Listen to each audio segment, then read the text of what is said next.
Hi guys, welcome back to my channel. In this video, we're going back to the 1970s. You cannot be serious!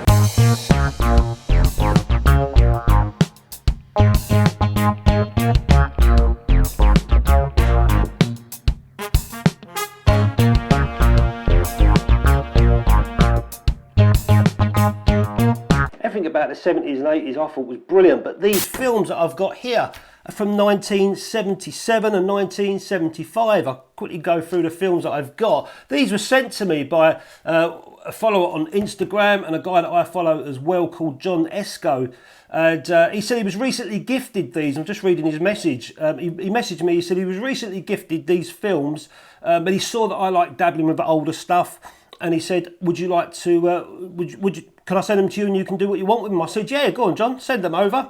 I said I'll have a dabble. He said, what does that mean, yes or no? I was like, yeah, it means, yeah, I'll have a dabble, I'll have a play with it. So that's exactly what I'm going to do. I'm going to have a little play, have a dabble with these films. Elvis Presley died in 1977.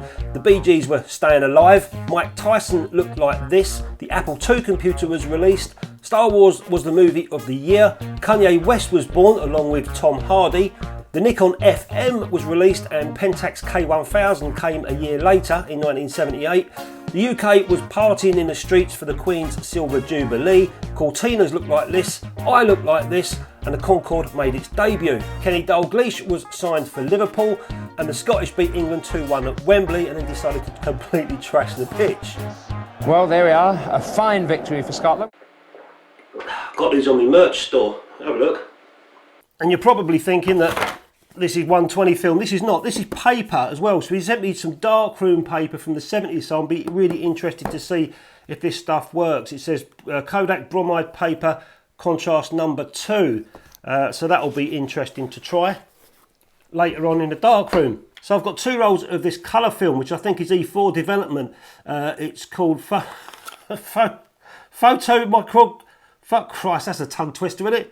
Photomicrography. There you go. Photomicrography colour film, and it's ISO 16. So at some point I'm going to get around to that, but not today. He also sent me 2 rolls of. Some people are going to start creaming now. This is Verichrome pan, and this stuff is from 1978.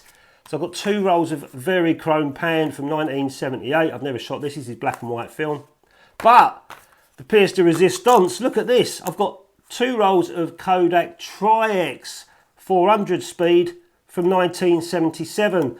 And one of these films I'm going to shoot today, and I thought what camera to put it in. No camera better than the Yashica Mat 124G from the 1970s and 80s, I think that was. Now, of course, I don't remember that game in 1977 with Scotland, but I have seen it on YouTube, and I just completely trashed the pitch. I got so excited. Beating England. You cannot be serious! Let's open this Kodak Tri-X up. Let's open up one side of it with my Stanley blade here. And straight away we're presented with a little warning. It says keep carton end with camera to indicate the film being used. Okay. Let's open it up. Oh, there's an instruction note inside. No, you don't get that anymore. Look at this. Every single roll must have had a little tiny instruction note. Look at that. They don't give this stuff away anymore in films. I've never seen these in any new film that I've had before. And you can see this is a modern day Tri-X here, side by side with the new packaging style from recent years. Whenever I open these old film packs, I always use a little tiny razor blade, just very slightly go along the edge and open it.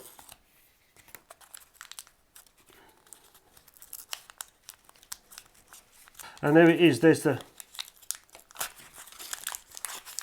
film itself. And there you go there, that's the new Tri-X and the old Tri-X. So this is 1977. Let's put this in the camera and go out and shoot it. I'll show you guys the donkeys. I can't wait to get this donkey sanctuary. These things, the donkeys make me laugh.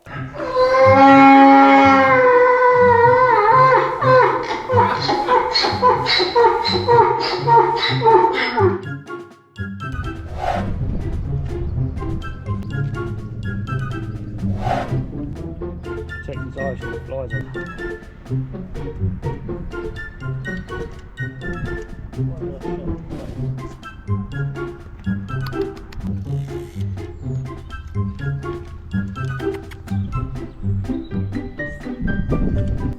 So the lighting's quite flat, so I'm not hoping to get too much with the darker donkeys like this.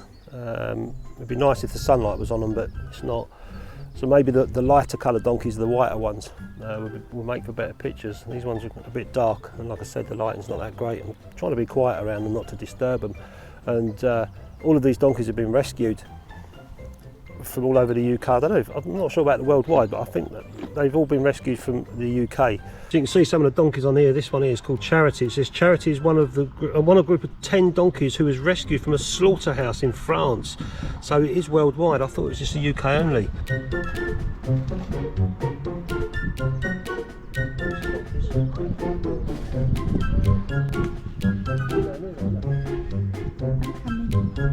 Come on, pretty girl. Come, good girl.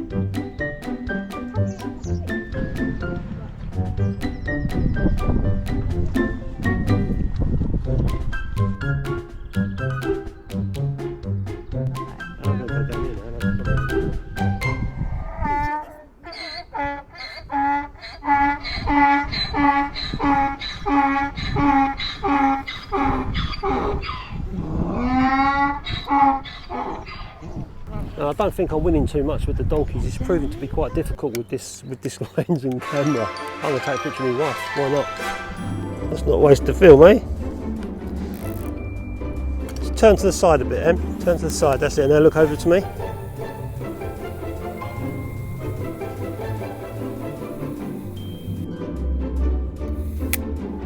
Done. You cannot be serious!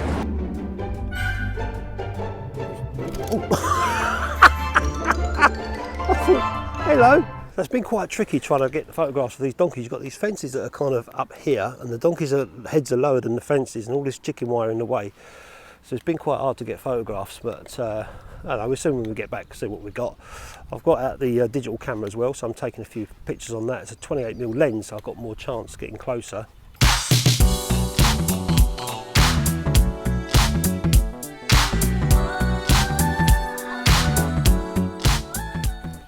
And when I get back, I'm going to stand develop. A lot of people in the comments sometimes say about stand development when I'm shooting expired film. Sometimes that could be best because you never know what speed that film's going to be running at, how deteriorated it is. So I'm going to use RODINAL and do some stand development when I get back, and I'll show you guys the results. So I've just got back from the donkey sanctuary, and I'm now going to develop the film. It was quite a tricky shoot. A lot of the donkeys had their heads down eating grass, and I was quite a way away, and this wasn't exactly the best camera to take on that journey, but I did, so I had to try and make the best of it. Hopefully I've got some nice photographs in here to develop. I'm going to stand develop. I've decided in RODINAL. I like to use at least 10ml of RODINAL in my stand development, so I'm going to mix up 1,000 millilitres or a litre. So it's one part to 100, and I'll let that stand develop. So all I'm going to do is just put the film inside the tank. When I'm doing my stand development, I'll just invert the tank once, and when I do my stand development, it will just be 1 hour. So I'm just going to invert the tank once at the start, and then at the 30-minute mark, I'll invert it one more time just to freshen everything up. Remind me in 30 minutes. Got it. Today at 5:57 p.m.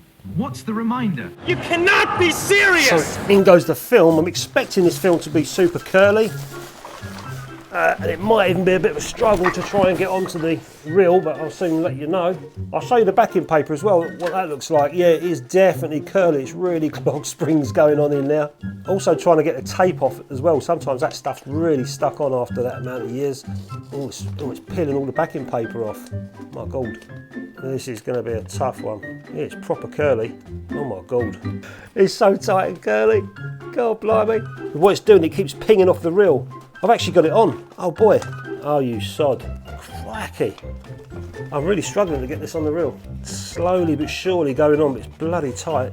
And the trouble is when you're fighting with a film like this, the last thing you want to do is kink it, because that will really show up as these arcs on the film itself after you've developed it if you want to go and print. Oh dear, right, it's done. Yes. There's the backing paper there, look at that. That was where it was stuck down with the tape at the end, and it just ripped the backing paper off, look. There you go, 1977 backing paper. Kodak Tri-X. Wow. It's got a funny old musty smell to it as well. And of course the next trick is to get in the darkroom and see how well this paper has stood up over time. I don't know what the date, there's no date on this, but it's definitely 1970s again. So we'll get in the darkroom and see how that looks. I'll show you what these negs look like. You cannot be serious! Oh wow, look at these. This is just after, just over an hour of stand development. Look at the fog on the film, the base. Wow.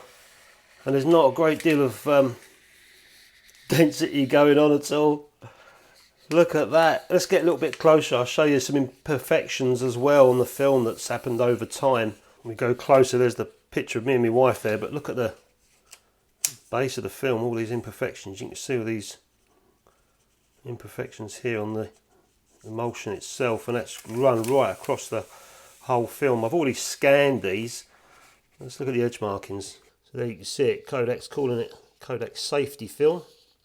Kodak Safety Film. Hasn't got the name of the film embedded into the edge of the emulsion there. It just says Kodak Safety Film. And you can see here I've got some strange sort of, you see it there, it looks like the backing paper has imprinted itself onto the film. I don't know what that is, see it? Interesting stuff. All the way along the side, all the way along the edges. And I scan these films as well. You can see the scans, I scan these with the DSLR. And you can see, even trying to pull something out of Photoshop on the scans, there's just not a great deal of contrast going on. It's very thin film. Let's go and see what I can do in the darkroom with this paper. I'll be interested to see how one of these come out. So I'm in the darkroom with this paper. Hopefully I can get one of those negatives onto this paper and see how it looks. But first, I just want to see if this paper's any good. So I'll just do a quick test with it. Let's open it up and have a look how they wrapped paper back in the 1970s. It's brand, so it's brand new. It hasn't been opened. I've got my safe lights on. I haven't tested it with my safe lights, but hopefully it'll be alright. There it is there, proper flat. Oh, it's stuck to the, box. It's out now though. There's the paper. Oh, it's very, yeah, it is pretty curly. Protection sticker on, take that off. Let's take one sheet out. The plastic bag seems to have shrunk itself into the paper. Really tricky to get out. Let's take a few sheets out. Oh, cracky. There you go. I'll take a few. Oh, it's very tacky feeling. So this stuff might not be great. So you can see I've just put the paper inside this test machine here, and I'll just do increments of 2 seconds, 2, 4, 6, 8, 10, 12, and then we'll develop it and see if we're getting decent blacks.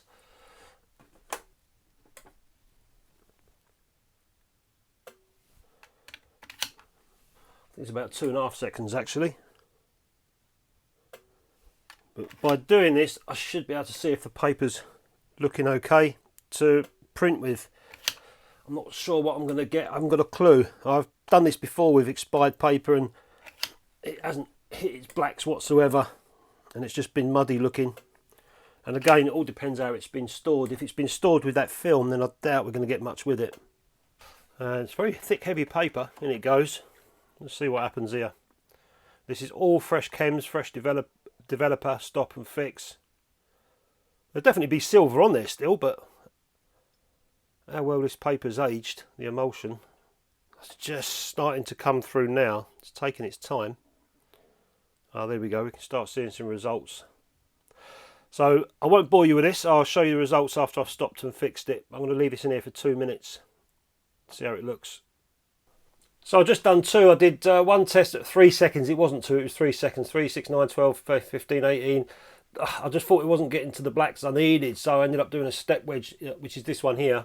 Again, 3 seconds all the way. You can still see tones going on, and if you look closely, I don't know how well it's coming across on the video, but I can still see a difference between 27 and 30, which makes me think I should be going around about 35 maybe to get maximum D-max out of this paper.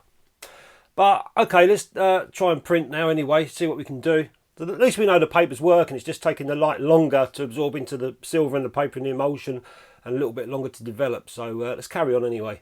So I've got 4 pieces of paper in front of me for tests. These two is fresh paper. This is on fresh paper. This was without a contrast filter. and this one I put a contrast 2 filter in to match the Kodak old paper, because that looks to me like it's grade 2.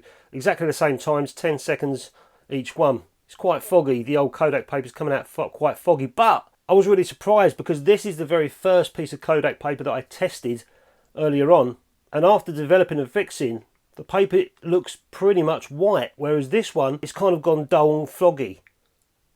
And I tested quite a few more sheets as well, and they was all dull and foggy as well. And if I zoom in, you can see what I'm talking about. Look how dull and foggy this paper's gone. So this was the very first piece of paper that I pulled out of the Kodak box. Does that mean that once the oxygen has got into the paper, it's done something to it? Because that's the only thing I can figure out. That's interesting. And I've just done a print from a negative that I developed recently of a local vicar using that Kodak paper. It's okay, it's alright, but it's just foggy. Can you see the edges? They should be white. If I put something white next to the edges, you can see what I mean. They've just gone a little tiny bit foggy, and also because of that, his face and hands look a bit muddy as well. But maybe I can use some bleach, ferrocyanide bleach, to maybe pop that out if I wanted to. In fact, let's give that a go. Shove a bit of ferrocyanide in here, make a little bleach up. That should be enough. See what happens. I should be wearing gloves with this stuff, but I'm only doing one, so I'm not going to touch it. Let's see what we can do with it. Immerse it in, and then get it out and put it straight back in the water, get all that bleach off. That should bleach the highlights. I don't know if it will work on this paper. This is what I usually use for toning prints, before I do any sepia toning. Yeah, that's taking longer than usual to bleach those highlights. Just shows you how dense they are. But it's working. His cup's gone white anyway.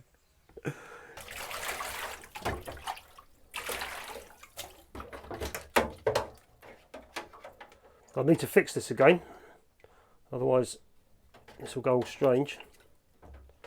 Let's put it back in the fixer. Yeah, I don't think it's tickled it. His skin's still, and the cup is still quite muddy, so is the edges as well. If you put it against the ruler again, you can see exactly where I'm coming from. So as expected from the 1970s, that film obviously hadn't been stored in a freezer, so God knows where it had been, but it's not really that great. And the paper, I reckon that's probably been stored along with the film, maybe in a box in an attic somewhere over the decades. You know, you're going 40 odd years, so no surprising that it's not as fresh as it once was. But with the paper, I've got a little tiny bit of fogging, but I can still use this paper in a darkroom for playing around, for doing tests, and even making some prints on certain things. So definitely going to keep the paper. That's going to be handy. A couple of 100 sheets there to play with. So massive thanks to John for sending me this paper. I've got those other films to try. Let me know about that colour film, micrography, whatever it was called. ISO 16. I've heard it's quite a rare film. Gary Geezer on Instagram told me it's a really rare film. And I've got those other 2 films as well to play with. But I can't remember the name of them. But them ones, yeah, that's the ones. I've got those to play with as well, see what comes out with them. But as for the Kodak, unfortunately, it didn't work out that great for me. But it's a lottery when you shoot expired film. Like I said in my last video, all depends how it's been stored. All depends how it's been looked after over the years. I could have even tried the 1 stop per decade rule of thumb, but I still don't think I would have got nothing, even if I overexposed it dramatically. I think I did the best thing with it, but hey ho, you win some, you lose some. Thanks for watching, guys. Hope you enjoyed the video. Thanks a lot for John for sending me this stuff. I'll catch you next time.